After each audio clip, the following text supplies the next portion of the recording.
So, good evening to all of you. Thank you for attending this web interview. Thank you all for being here, especially Nancy Fraser and Golemis. This is the third interview in a series of interviews that we have decided as Transform Europe to host during this period. We ask from people, left-wing scholars, politicians, activists, intellectuals, to give their perspective on this unprecedented crisis we are all facing now, binding this perspective with their work, obviously. The speaker today is Nancy Fraser. There is no need for introduction for Nancy Fraser. She's one of the greatest critical thinkers of our times and certainly a pioneer of the contemporary feminist thought. Golemis, who will interview her, is the scientific and strategic advisor of our network and also the chief editor of our yearbook. In the first part of this event, Haris will pose questions to Nancy. And then on the second half, we will take questions from the audience that you should put in the Q&A box here on your Zoom platform, and I shall read them. I will try to take as many as possible, but since we have lots of registration, maybe it's not possible to take all of them. Since I would like also to give some minutes in the end of the event to Nancy so she can sum up and make some conclusive remarks. I am now giving the floor to Haris, and thank you again for being here. Thank you, Angelina. Well, good evening, my dear Nancy. It's a great pleasure for me to see you and talk to you. 4 years after you gave the 10th Nikos Poulangias lecture in Athens, where you presented your analysis on what you called crisis of care. So it seems that we can be happy even in tough times, like the one we are in. And times are very hard in the US, aren't they?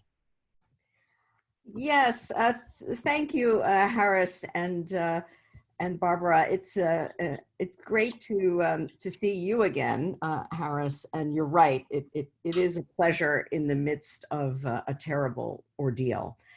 You're absolutely right about the United States. We now have more than 1/3 of COVID cases worldwide and more than 1/3 of deaths globally, even though we have nowhere near 1/3 of the world's population. So we are a kind of basket case for a complete inability to deal with this situation. I think that we have a kind of proof here, another proof of the decline of the United States as a world power with any credibility to assert leadership and organize the various states of the world in a hegemonic way.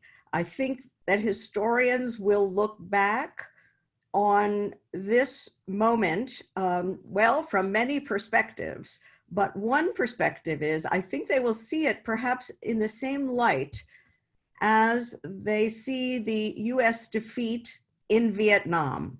That is, as a major historic failure of a country that claims now to be the world's sole superpower and the moral, military, and economic powerhouse of the world. It's now the curtain is ripped away. Everyone can see that this is a paper tiger, that other countries with far less wealth and resources in any quantitative sense have been able to deal with this terrible situation far better than the United States. So this is at least one way to look at this, as further proof of the collapse of American hegemony. Mm-hmm. Well, It seems that Trump's administration take the necessary measures rather late. So he has some responsibility. It has some responsibility.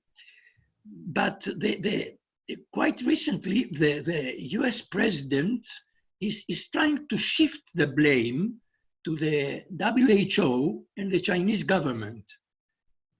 Do the American people accept his narrative? Yeah, it's an important question for understanding US domestic politics. You're absolutely right that a great part of the US failure to deal with the COVID crisis in a rational way and in a way that is relatively successful, a great deal of the blame for that does fall to Donald Trump, absolutely. Although I would also want to suggest that that's not the deepest level to understand it on, that there are larger structural and systemic features of US capitalism at the moment, and that the idea that we can solve this problem by getting rid of that bad, incompetent man and putting in a good, competent man, AKA Joe Biden, which is the liberal common sense in the United States, that's far too simple. And I hope we can get into the details of the structural side of this. But you're absolutely right that Trump is engaging in a kind of frenzied orgy of blame shifting. One day it's the fault of the WHO, another day it's the fault of the Chinese, another day it's the fault of the Democratic governors who didn't deal with things in their states. He's tried to suggest at one moment that this is not a problem for the federal government, that it's up to the state governors and the city mayors and so on. Everyone but him should have done what was done. Meanwhile, he's been holding daily press briefings, which are more and more unhinged, I would say, more and more bizarre, petulant outbursts of temper, blaming the media. A lot of this is blaming the media. That's an old story with Trump. I think for people watching these, you see a person having a kind of a meltdown, who is out of his depth, is ignorant, doesn't want to try to learn, and yes, is looking for any place else to distract attention. On the other hand, he has a very strong, loyal base of support, and I don't think the core of his base is, at this point, defecting from him. But more and more, there are, I would say, mainstream Republicans who have gone along with Trump throughout this presidency, with all its bizarre policies and failures, all of its forms of racism and craziness. I think more and more, when it comes to questions of life and death, you can't, you can't really cover up the statistics, the people dying and so on. So I'm beginning to, I have to say that personally, I go back and forth when I think about what's coming in November with our presidential election, assuming, as I do assume, that it will be held. I go back and forth. Sometimes I think that the disappearance of Joe Biden, now the presumptive Democratic nominee opponent, he's a kind of missing in action, AWOL, not to be seen. I used to think, well, how can anyone really think that he's the answer to all of this? On the other hand, Trump's behavior is becoming so bizarre that now I think almost anyone could beat him, and that Biden's strategy of staying out of sight and letting Trump hang himself might not be a bad strategy for him, given that he, Biden, appearing wouldn't inspire that much confidence anyway. So I really don't know what to think here. The one other point about the United States, and I think this will have something to do with our election outcome, Trump's main argument for re-election, apart from all the sideshow stuff about migration and so on, his main argument has been the economy. And what he means by the economy is essentially the stock market. As long as the stock market is doing well, he famously has told the American population, you might hate me, but as long as your retirement funds are going up, you're going to vote for me. Well, they're not going up anymore. So he's sort of lost that argument. And this, I think, is what lies behind the very worrisome and scary talk now about how we have to reopen the economy. We have to do it fast. We can't wait. The new talking point is the cure is worse than the disease. The cure is shutting down the economy, and that's going to wreak so much havoc for the American people and for the stock market and for the retirement funds that he cares so much about, that it would be better to open up prematurely. And so we have some deaths, you know. So there's this horrendous calculus going on, which is all tied to his worry about re-election. Thank you. So let's go now to more demanding questions. Well, you are a Marxist feminist intellectual, globally well known for your work on the theory of social reproduction. That is strongly, but not exclusively, as you say, not all women say that, related to the role of women in society. So I wonder if you can explain briefly to the participants in this webinar the meaning of the term social reproduction. Right.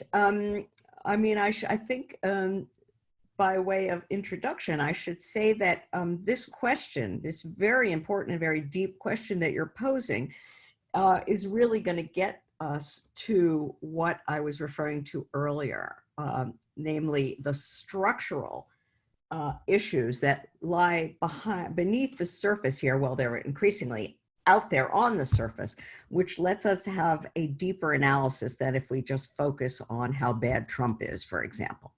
So social reproduction to me means a whole set of activities and capacities in society that are absolutely necessary to produce, reproduce, and replenish human beings, the human population. And this includes things like literal biological reproduction, the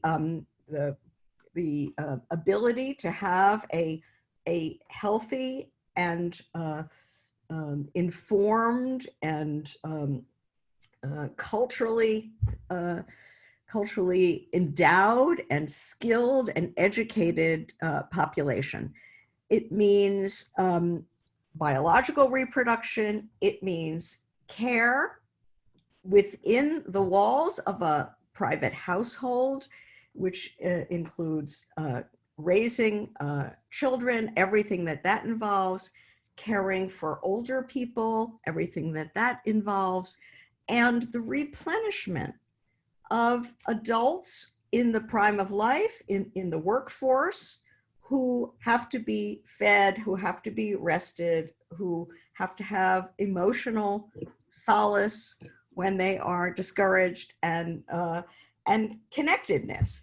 But it's a mistake to think that social reproduction goes on exclusively within private households. It also involves all the forms of community activity that knit together neighborhoods, extended kin networks, friendship networks, all of the grassroots activity. You know, there's that famous saying, which is a great saying, even though Hillary Clinton, whom I don't particularly care for, often quoted it, it takes a village. And that's really true. It takes a neighborhood, it takes a social world beyond the walls of a private household to care for children, to care for older people, to replenish people who are in the prime of life, and so on. So this is a very broad set of activities. And the first thing I want to say about it, beyond that stark definition, is that in almost all societies in human history, this work of social reproduction has never been sharply separated from other work of producing food or other material objects, building houses, schools, and so on. This has all been part of the same social universe. But what is specific about the world we live in, and it has everything to do with the fact that this is a capitalist world, is that the work of production of material goods has been separated out from this care work, this work of social reproduction, which is often interpersonal, and has been turned over to what we call private enterprise, to the production of commodities in special settings for the sake of profit, private accumulation of capital. So we have a split that is specific to capitalist societies between the not exclusively unpaid, but often unpaid work of social reproduction, which is left either to private networks and households and individuals, especially, but not only to women who have more than their fair share of the obligation for this work, a split between that and a whole other set of forms of work and labor and activity that are performed largely for pay, for wages, in the so-called private sector, where the key issue is accumulation of privately appropriated surplus in the form of profit.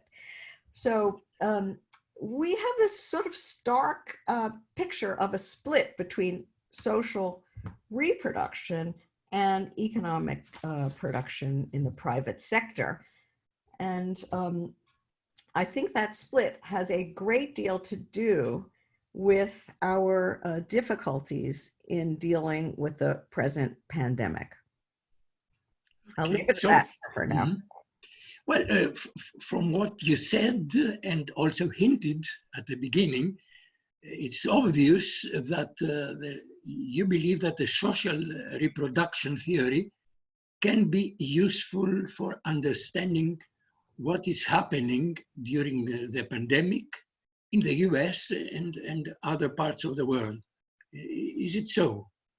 Absolutely. And I think there are several different aspects of this. So I'd like to start by talking about the sort of public sector and its role in supporting and actually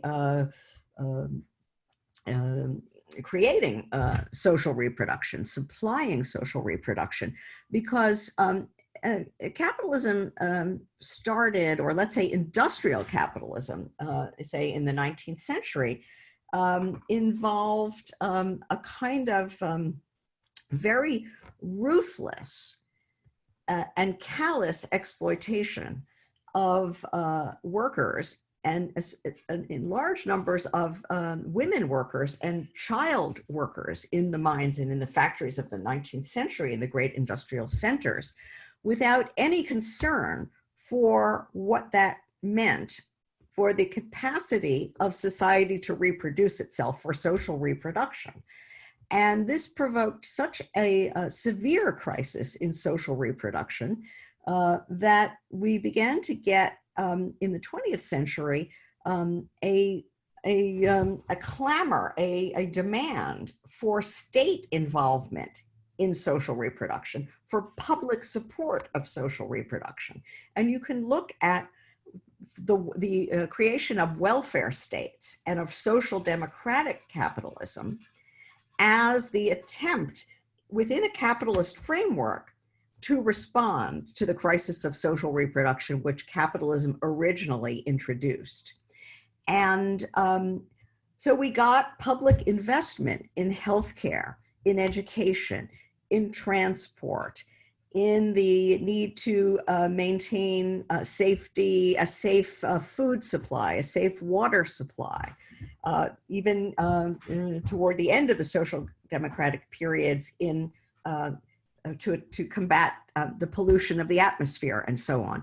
So we got environmental, health, transport, occupational safety, and so on. All of this became part of the government responsibility. And that is a way of saying, we're not going to leave all the demands of social reproduction any longer in the hands of private communities and private households.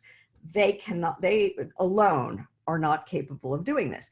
Now, fast forward to neoliberalism, to the capitalism that we have are living in now, and we have, for the last 4 decades, systematic disinvestment in public sector social reproduction supports. We have disinvestments in healthcare systems, in public education, in transport, and a reversal of whatever environmental protections the societies were able in the previous period to develop. And of course, they were never inadequate in the first place. A lot of this stuff was not adequate in the first place, but still there's been this systematic disinvestment. And so one thing we are seeing now, and this is really part of the COVID crisis and the deeper underlying aspects of it, we are seeing now how the accumulation of all of this, the unpaid costs for social reproduction are coming back in full force. We see very clearly how everything that we would have needed, all the public capacities that we would have needed to deal with this crisis, have been allowed to deteriorate. And so you have, I mean, in the US, we could just go back to our case. We have literally the disbandment of the public agencies, the task force, and so on, that were charged with dealing with pandemics. They were simply eliminated in the mad rush to, institute austerity, to save money, to give more tax relief to the rich, and by cutting other things. So that's part of the story. Now we have to look also at the sort of private side of social reproduction, because even in the best welfare states, a great deal of the responsibility for caring for people has been done by private people, within families, within communities, within neighborhoods, at the grassroots. And as we said before, a lot of this responsibility falls to women. So what do we see now in the case of COVID with this? Well, again, let's talk about neoliberalism.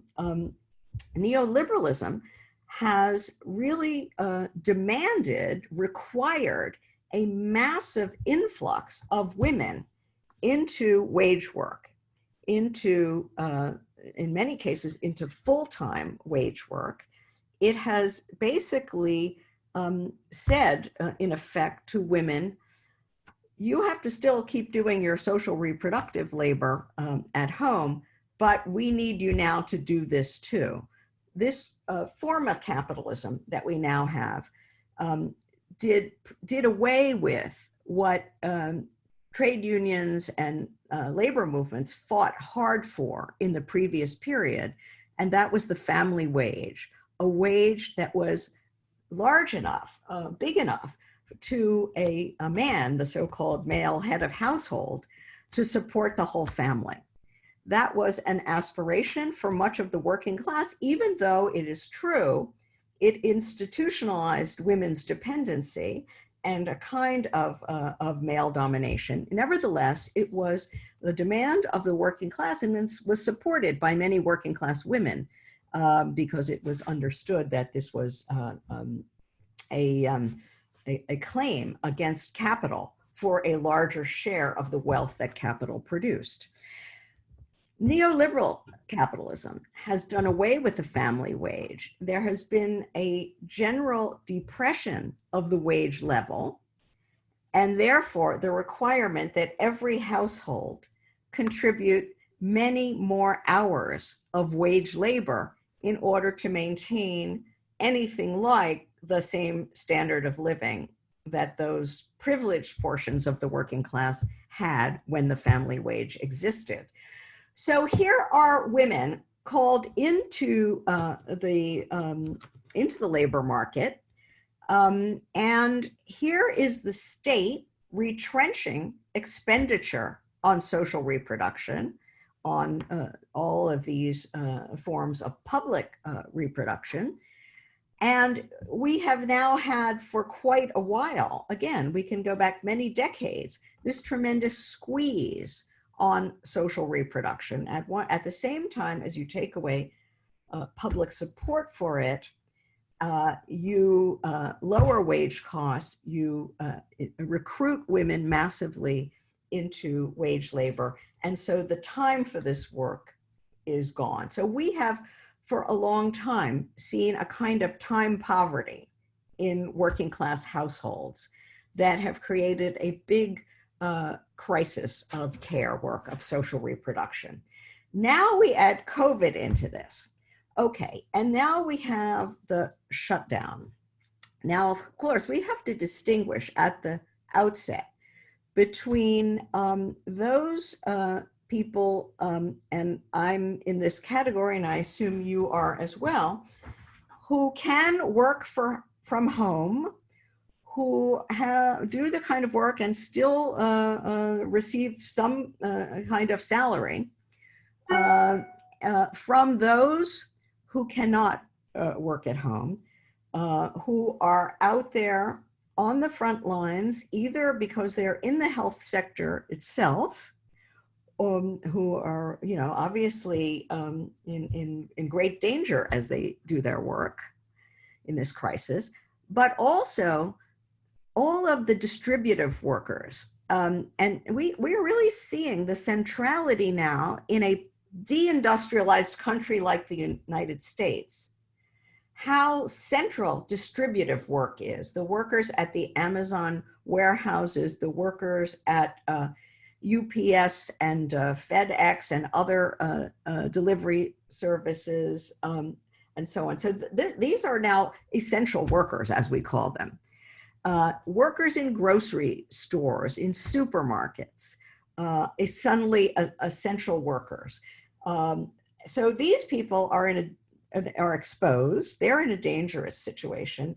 They still have paychecks coming in. Then we have to talk again about all the involuntarily, recently unemployed, furloughed, or literally fired and laid off workers who are not getting any pay and who are at home under stay-at-home orders. So we have a huge sort of complex new forms of stratification here. And for what it means is that suddenly those at home now have the schools shut, and are having to either, if they're not literally homeschooling their children, have to provide the interface for their children to access online learning, if indeed they have internet access and the needed devices. We have the whole question of shopping and who's going to do that. Now, I am a senior, and as is my partner. So in our case, because there are also some underlying conditions, we're not going out. We have to organize people to get food and leave it in a contactless way at the step of our house. We have to go through elaborate disinfectant procedures with respect to the mail and the groceries and so on. So the whole landscape of what it means to do social reproduction has changed dramatically. And what we now see, this social reproductive work is visible now in a new way. I think everybody can see it. So the argument that we feminists have been making for years, that there's no production without social reproduction, right? This is the indispensable, necessary background condition for capitalist production, but it's a background condition that capital itself tends to disavow, want to not pay for, not take any responsibility for, wants to free ride on all this labor. Now, the argument we've been making is suddenly crystal clear. It should be clear to everybody how much society depends on this. But we're also seeing that the kind of reverse. And I think that this is a useful reminder to feminist theorists like myself, who have been, as I say, over and over and over, insisting production relies on social reproduction. Now I think we are also seeing the reverse. Social reproduction relies on production. This is the famous problem of the supply chain. Do we actually have confidence that the food supply chain is going to continue to remain adequate and so on, that there will be the stuff we need on the shelves of the grocery store, however we get them, that the things we're ordering online really will be there and be available. We all know about the shortages of things like disinfectant and masks and protective gloves. And then more starkly, there's been such a failure of supply chain in that essential medical equipment and material, not only in literally hospital beds, so-called PPE, personal protective equipment for frontline healthcare workers, test kits. We don't see them in the United States, at least, to be able to produce these in anything remotely like the needed quantity.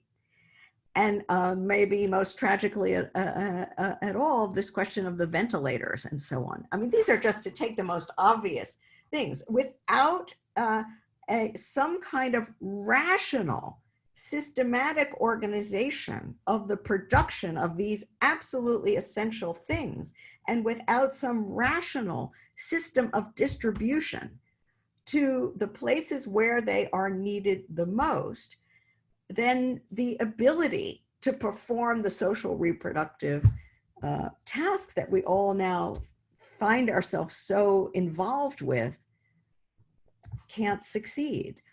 And here again, I think we see in such a clear way in this crisis the deep entwinement and mutual interimbrication of production and reproduction. Neither can happen without the other. So, and then we also see how the way that capitalism divides these things and poses them against each other in a kind of zero-sum game. Its fundamental irrationality in being unable to organize a rational and fair system of producing what people need, of distributing according to, on a rational basis, according to need, of organizing the care work in a way that interfaces rationally with the productive work. I would say that that more than it's not only a crisis of social reproduction, it's a crisis of production, of distribution, and fundamentally of an entire social order. So from my point of view, the COVID crisis is a kind of massive global textbook argument for getting rid of capitalism. I'll leave it at that. Okay, thank you very much. I think everybody enjoyed this wonderful analysis. Angelina, I have another question on what is to be done, but I think we can keep it for the end. Let's have questions now. Okay. From the audience. Okay. Thank you both. We have already many questions in the Q&A box. You know, the people have the option also to like questions that are posed. So I'm going to read out the first one that is more liked. How do you see the relationship between COVID crisis and the ecological catastrophe? And within that, how do you view the eco-socialist perspective that argues it is not only sufficient to criticize capitalism, but also the productivist aspect in Marxism and socialism? Great. It's a terrific question. I can see why so many people liked it. So, you know, so far I have, in this conversation, we've been focusing on social reproduction as an absolutely necessary, indispensable background condition for a capitalist economy, for capitalist production. But we can make exactly the same argument. We should make exactly the same argument in an ecological vein, that a sustainable and habitable planet, a biosphere that we can live in, that supports life, human and otherwise, is equally an indispensable precondition for capitalist production, indeed for any system of production at all. And so not only we're talking, you know, about the material substratum, you could say, for production. The matter that human labor transforms comes ultimately from nature, although never nature in a totally untouched way by human beings. And the whole question of energy is absolutely central to production. What is going to power the human bodies and whatever machines we use in our productive system, in meeting our needs? That's an absolutely crucial question, as is the whole question deeply related of climate, of atmosphere, of sea levels, and so on. So I am absolutely committed to eco-socialism, just as I'm committed to feminist socialism and anti-racist socialism and democratic socialism. Of course, the problem is, what do you call yourself without, you know, wanting a verbose string of terms? I'm a democratic, eco-feminist, anti-racist socialist. Anyway, so for me, the whole ecological critique of capitalism is fundamental. And I want to just sort of say one thing about the COVID crisis before I get to the question of productivism. Look, it's very clear we don't yet know the full story And not being a scientist myself, I probably don't have a full understanding of what is known, but it is very, very clear that the whole coronavirus family and many other forms of pandemic that we have seen, and I suspect will see plenty more of in the future, have to do with this species crossing of viruses in various animal populations that jump from animal to animal and eventually to human beings. And this has a great deal to do with the sort of destruction and compromising of various animal habitats and the shifts of animal populations into new niches where they are contending in close proximity to other animals that they're not used to being around and to human beings. And we do know that this question about the wet markets is where animals are bought and sold is implicated in this without at all wanting to endorse the horrible Trumpian locutions about the Chinese crisis and all of that. We do know that scientifically that that is at least part of the story, if not the whole story. So there is definitely an ecological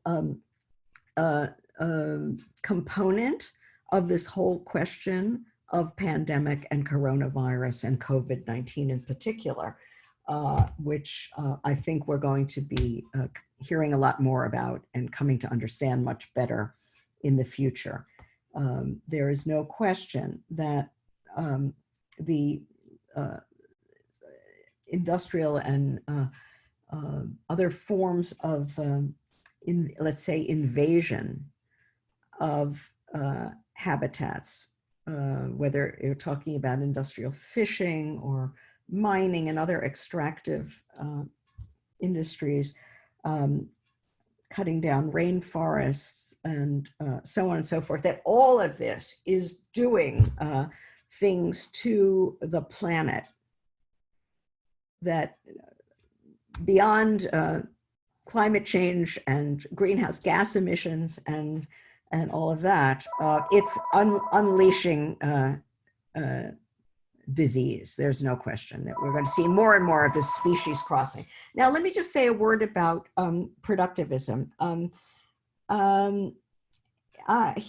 Here, I think, I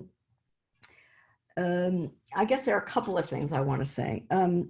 First of all, I'm very impressed with the interpretive work that John Bellamy Foster has done to show us that the idea, the reading of Marx as some kind of a crude productivist, unconcerned about what we would today call the environment, is wrong. That there is a great deal in the corpus of Marx's writings that could be read as a kind of environmentalism avant la lettre. On the other hand, it's absolutely true that that was not systematically conceptualized and introduced into his critique of capitalism.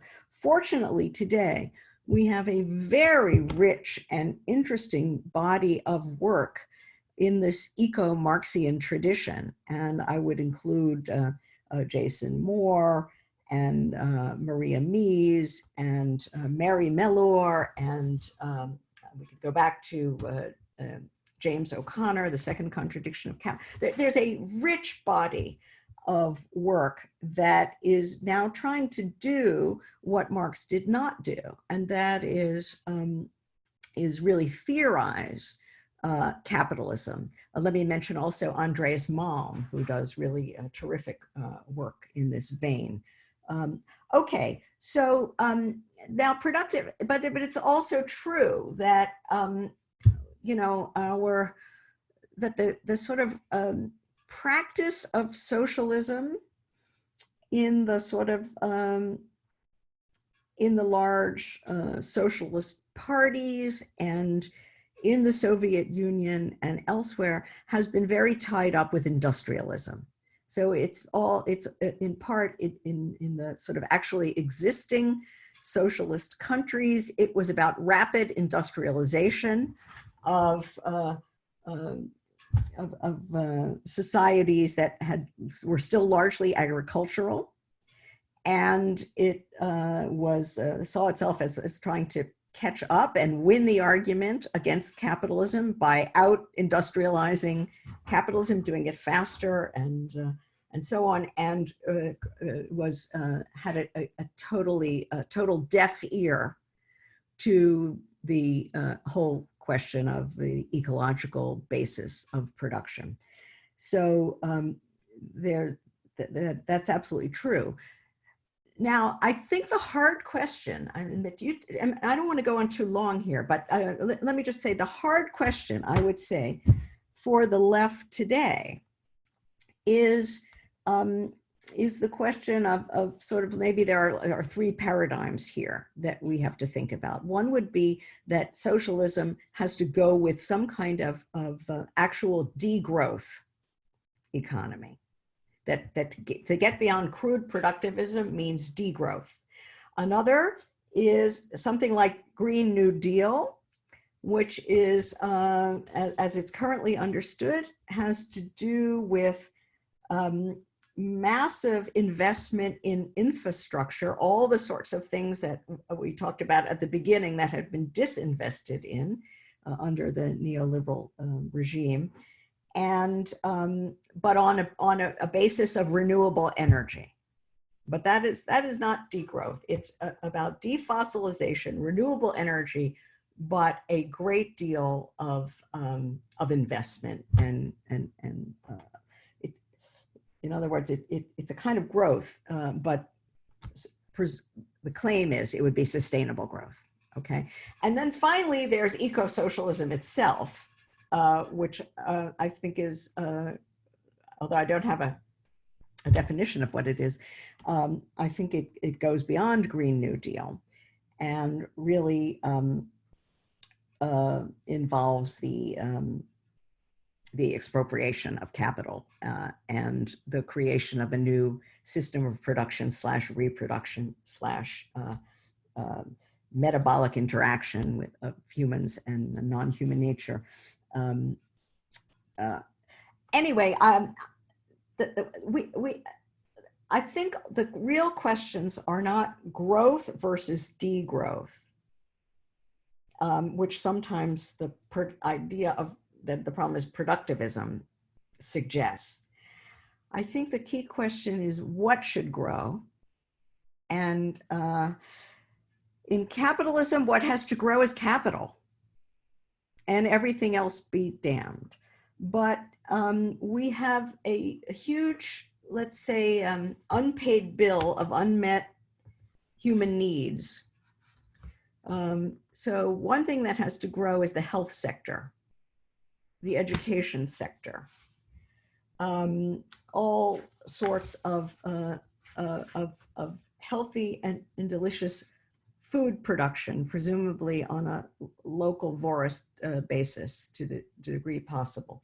So in other words, I'm not, I think we need to think about this question of growth and degrowth and production in qualitative terms rather than in strict quantitative terms. And I think any reasonable and rational and just answer to these questions requires overcoming private appropriation of social surplus in capitalism. Thank you very much. Well, now I will drag you somewhere else. This is a question of mine, and it derives from the book you have co-authored with Tithi, Bhattacharya, and Cinzia, Arruzza. I will read a short extract from this because my question is related with that. The new feminist wave has the potential to overcome the stubborn and divisive opposition between identity politics and class politics. Disclosing the unity of workplace and private life, it refuses to limit its struggles to those spaces. And by redefining what counts as work and who counts as a worker, It rejects capitalism's structural undervaluation of women's labor, both paid and unpaid. All told, women's strike feminism anticipate the possibility of a new, unprecedented phase of class struggle: feminist, internationalist, environmentalist, and anti-racist. So this last sentence of this extract describes a reality, but I think that this is a reality that appears only once or twice per year. I mean, at every International Women's Day, and maybe even once more.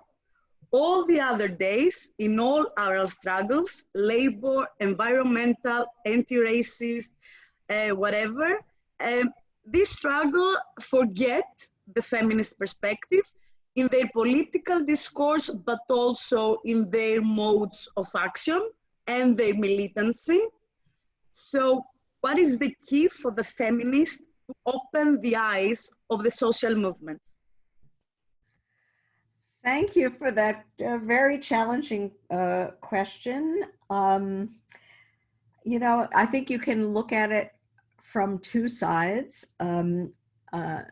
One side that we stress in the book, the Feminism for the 99% Manifesto, is the idea of opening up feminism itself. And that is to think of it not as a gender exclusive single issue movement, but as always already a form of class struggle, a form of anti-racist struggle and environmental struggle. So in other words, the main thrust of this book from a polemical point of view is to argue against liberal feminism, the feminism of the professional managerial class, or if you like, of the 1%, which believes and in its practice that you can talk about something called gender, which is isolatable and not always already intercut with these other major social fault lines and perspectives, and that feminism ends up being a feminism that cannot actually liberate or improve the lives of the vast majority of women in society, in the world, let alone the vast majority of men and children. So we're making that argument, and then you raise from the other side,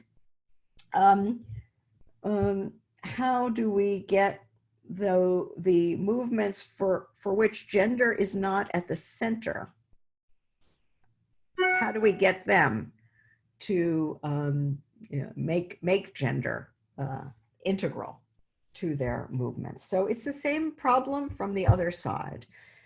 And I mean, I can give you a couple of answers. I mean, the first one would be that feminists have to do what we have always done, and that is to call out wherever it appears forms of androcentric or sexist or gender blind political thinking, political practice that it turns out on its own terms to be inadequate. I mean, there's a simple sort of pragmatic argument. None of these movements can by itself create the forms of social transformation that are necessary to deal even with the specific agenda that is specific to a given movement.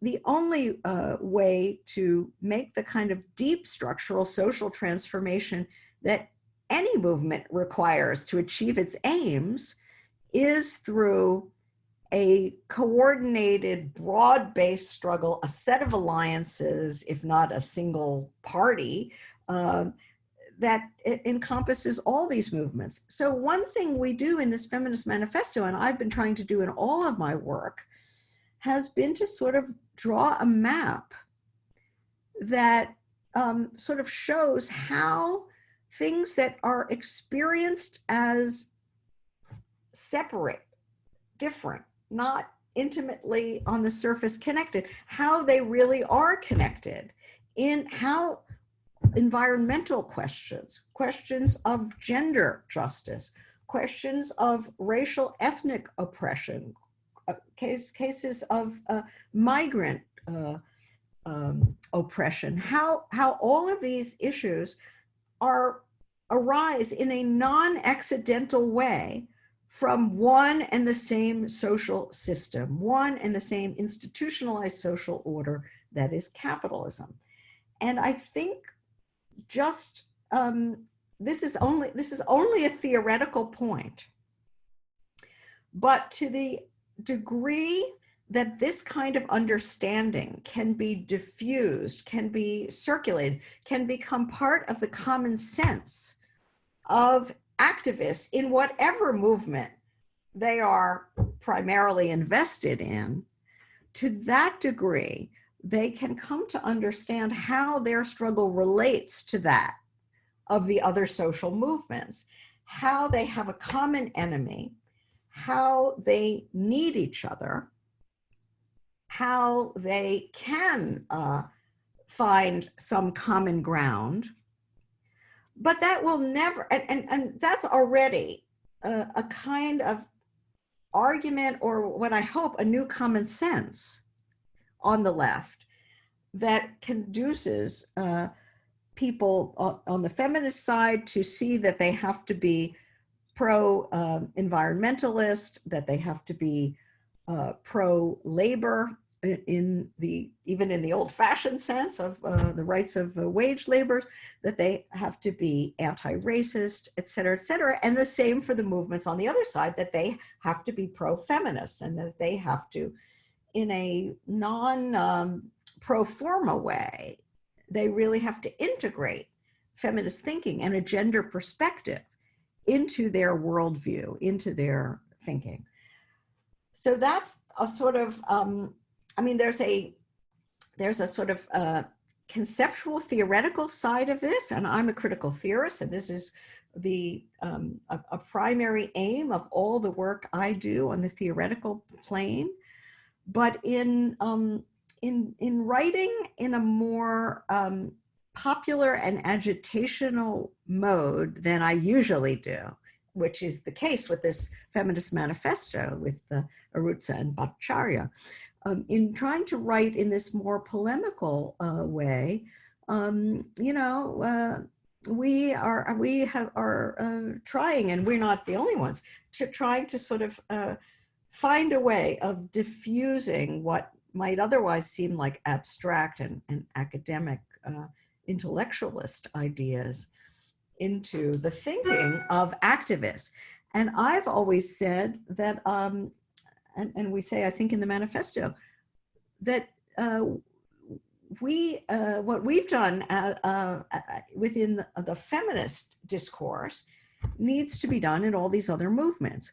I want to see people write manifestos for environmentalism for the 99%, anti-racism for the 99%, migrant rights for the 99%, labor unions for the 99%. I mean, we need all of this, which, you know, the fashionable term for this way of thinking is intersectional.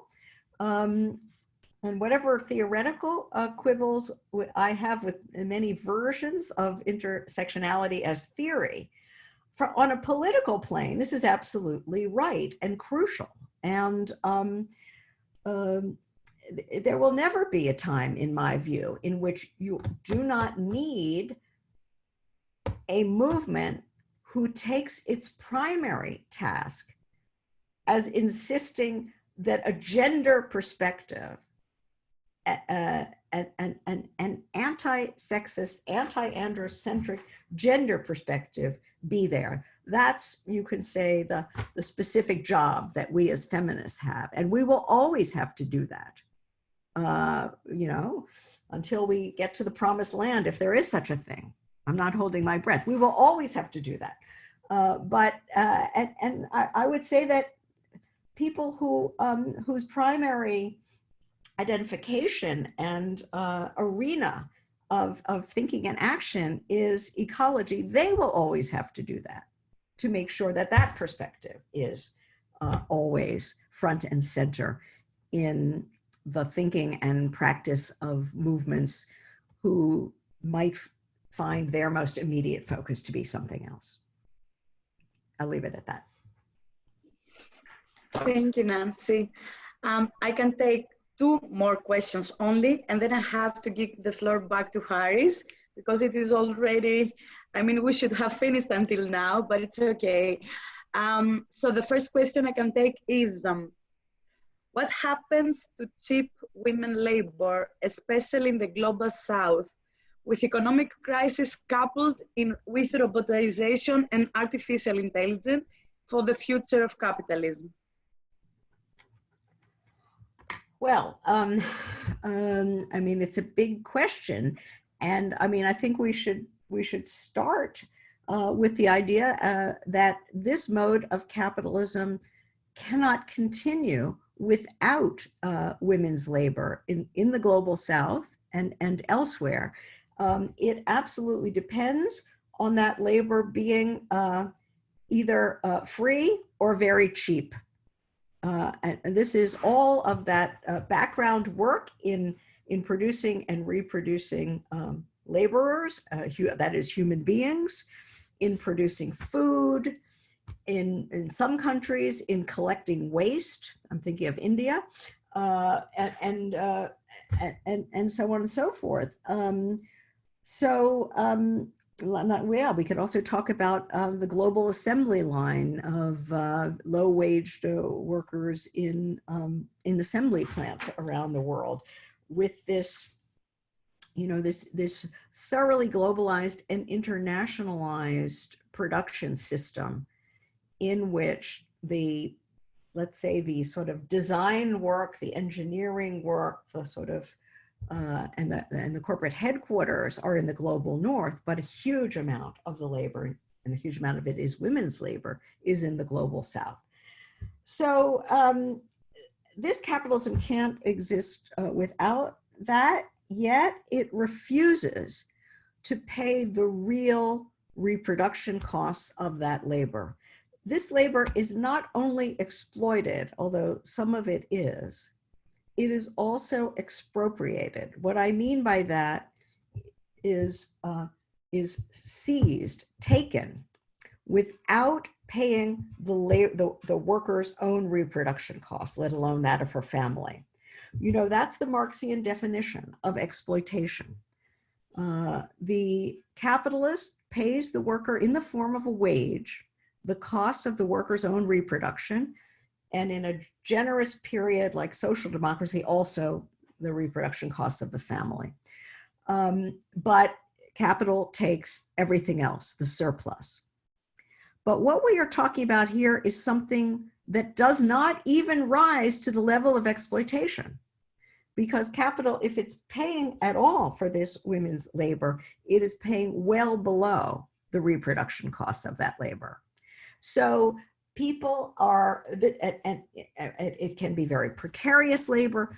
It's labor because the wage is not sufficient, if there's a wage at all, to meet the daily needs of the worker and her family. People have to combine wage income with all sorts of other ways of provisioning their households, whether it's taking in borders or growing vegetables in a small plot, or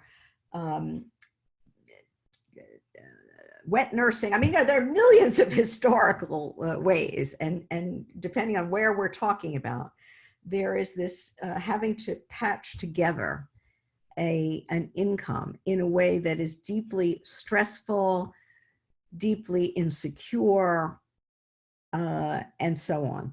So, I mean, that's a huge part of the job for socialism, right? I mean, in the thinking that I've been doing about what socialism might mean today or should mean today, one issue, apart from the rationality issues that I mentioned before, of overcoming the irrationality of capitalist systems of production, distribution, and reproduction, one idea that keeps insisting itself into my thinking is this huge bill of unpaid reproduction costs that we have accumulated.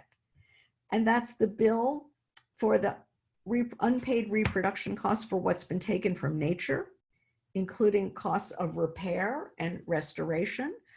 And we can get right away back to the ecological problematic and the problem of climate change, but also the unpaid reproduction costs for the billions of people, men and women throughout the world, whose daily lives are stunted and in many cases cut short, whose children are malnourished and diseased and so on and so forth, who are therefore especially vulnerable to COVID, people who cannot self-isolate, social distance, because they're in crowded favelas, slums, or refugee camps, as on Lesbos and so on. So I think this question of the cheapness of women's labor is another absolutely clear indictment of the crimes of capitalism, and something that socialism has to remedy.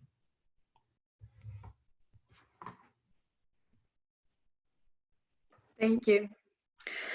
I will take a question that I think will allow you to make also some more strategic remarks. In this situation you analyze, are there new political actors emerging which can carry transformative movements? Who are they? Or is it existing ones in new coalitions, for example? I envision care workers and unpaid carers as a potential new political force to demand transformative changes. Do you see a potential in these carers? If so, what are conditions to propel the potential? Yeah, thanks for that. I mean, I would say, I think I have to say all of the above. There are new political subjects emerging, and but that doesn't mean that the old ones go away. The old ones remain important, and some new way of thinking that can bring them to see themselves as part of the same political universe and as being on the same side and needing to cooperate in some way or another.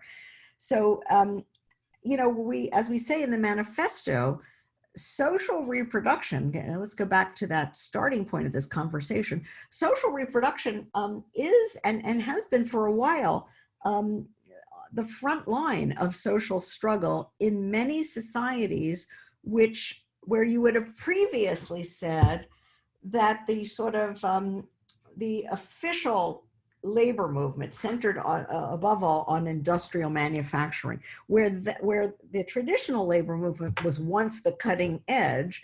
I think we can say that social reproduction today and recently has been the cutting edge.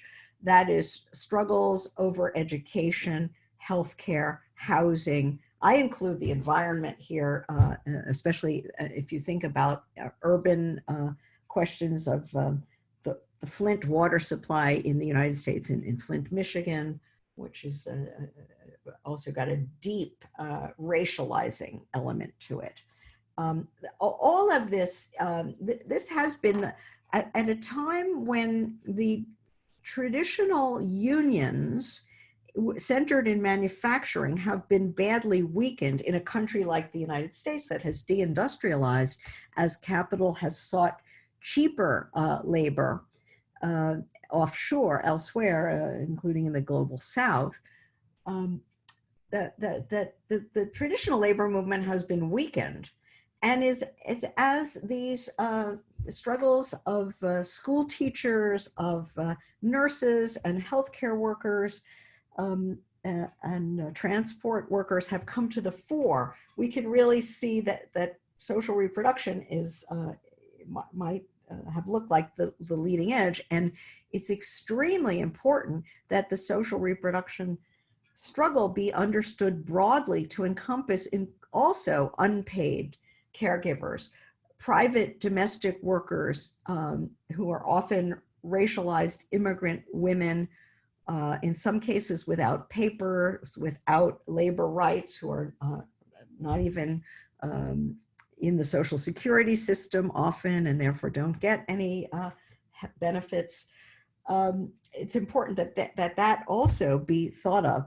Now, I think of this, this is what I want to say, and this goes back to the quote you read earlier about this overcoming the stubborn opposition between identity politics and class politics. I think this is a new way of understanding class politics. I don't think this is something that we develop in place of class politics. I think the understanding of class politics in the past rather, was too narrow because the understanding of labor and work was too narrow.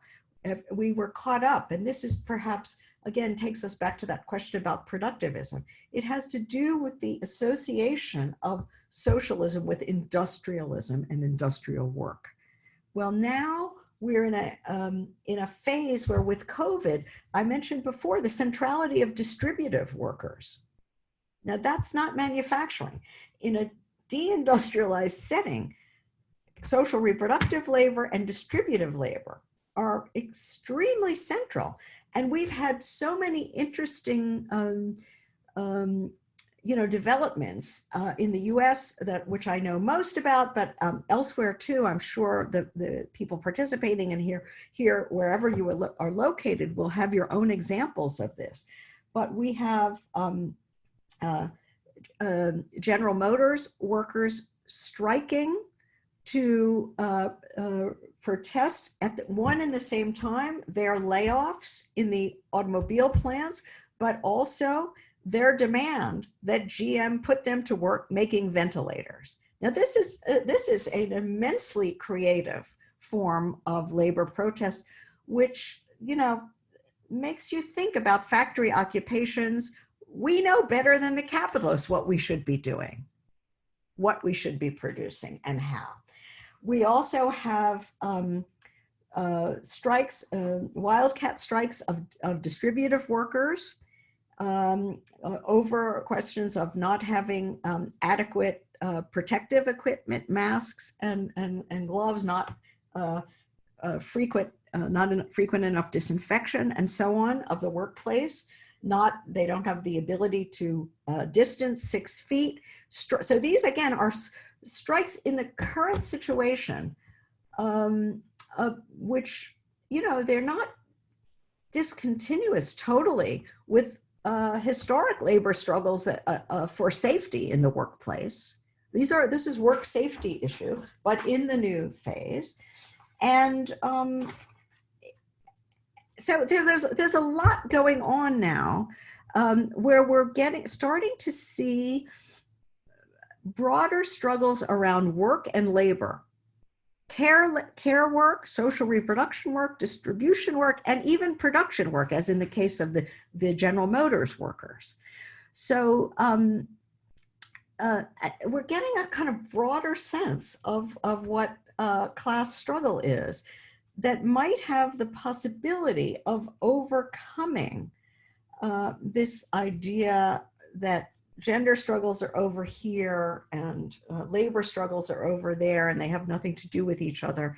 We're seeing all these cross-cutting things. And in a country like the United States, this is all thoroughly intercut with questions of race and ethnicity, because you know that the rates of infection and death are really twice as high in, and maybe I don't follow what the latest figures are, but as a few days ago, they were twice as high as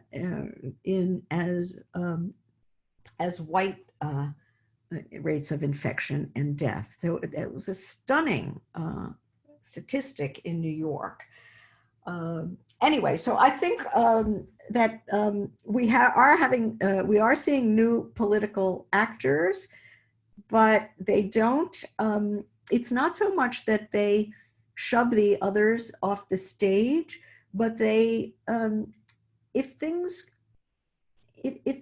go relatively well, it means that their activities, the issues they're raising, their immediate concerns are articulated in such a way that they change the thinking of other actors. Each of them reciprocally change the thinking of the others. And again, highlight the ways in which all of these struggles, in one way or another, are and must be understood as and prosecuted as struggles against capital and its agents in the political sphere. It goes without saying.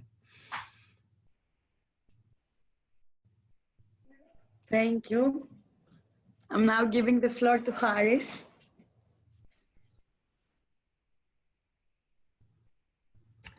I think he's... Haris, your microphone. Turn on your mic. Yeah. Okay, so let's see if we can end this fascinating webinar sending an optimistic message. Well, Nancy, you already said that the crisis has revealed the incapacity of capitalism to face a serious health problem in the interests of society.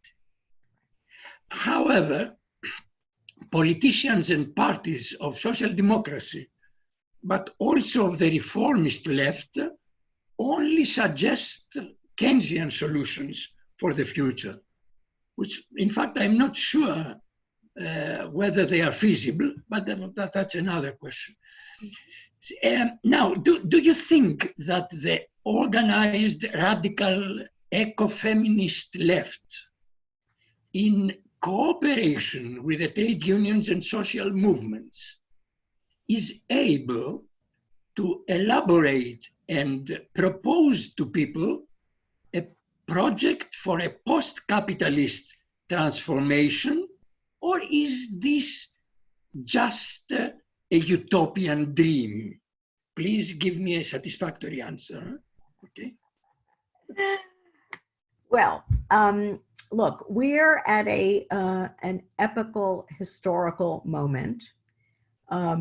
You could not ask for a more convincing demonstration of the irrationality and the incapacity of capitalist systems to deal with actual human problems and tragedies. That much is clear.